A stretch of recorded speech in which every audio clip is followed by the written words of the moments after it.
นี้นั่นล่ำก่อนแท้ๆเพราะใส่ดนตรีบาซูมือนี่ขันบาล่ำก่อนก็จะสั่นดนตรีฮึบฮับเป็นเจ้าแม่ที่เล่นทุ่นเจ้าแม่กองอันนั้นเขาล่ำประยุกต์คำว่าล่ำประยุกต์เสมอนี่มันเป็นล่ำสิ่งไปได้เปิด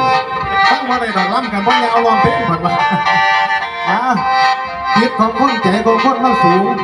คำว่าคนคืออย่างคำว่าคนแปลว่ามนุษย์แปลว่าอย่างมนุษย์แปลว่าสัตว์ที่ใจสูงแต่สูงทางดีแต่อย่าสูงทางร้ายหมายว่าความผิดนั่นหมายว่าความดีนั่นของคนบ่คือดอกความผิดตัวมีทอฟ้าอำไว้ก็อยากจาความผิดผู้อื่นมีอยู่แค่เสียงยากะหาปาทอผู้เขาบัดความผิดของเขาบ่จ่าเลยอำไว้มันผิดไปแต่ตอนต้นพ่อคนผลึกใส่เอาข้อคุ้ยใส่ไทยเอาข้อคุ้ยไปหัวเอาน้อหนูไว้ไทยมากไปเอาใส่กันสั่งมากดอกว่าคนคนหนอโอ้ยอ้วนได้มึงอัดเนี่ยกระดอกกระเด็นวะ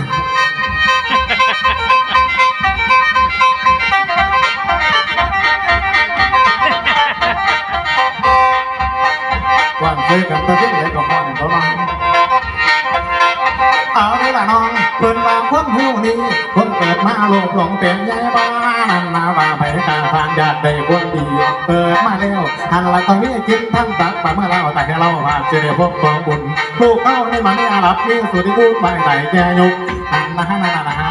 ยุกหันเดินนั่นเดินนั่นเดินยกนั่นมาประตูย่างพร้อมเมียมือนี่ทำท่านให้พร้อมลูกแม่นพร้อมหลังมาทำท่านวางพืชอยากหนีจากน้องแม่นพวกมืดพวกหมูพวกหลงพวกดีแม่นมันตั้งอะไรเจ้าเห็นพ่อ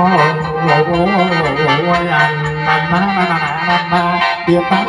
เพียนอีกก็มาโลกไล่บ้านไปตัวนั้นมาสั่นละคิดเจ็บพระหนีจากปวง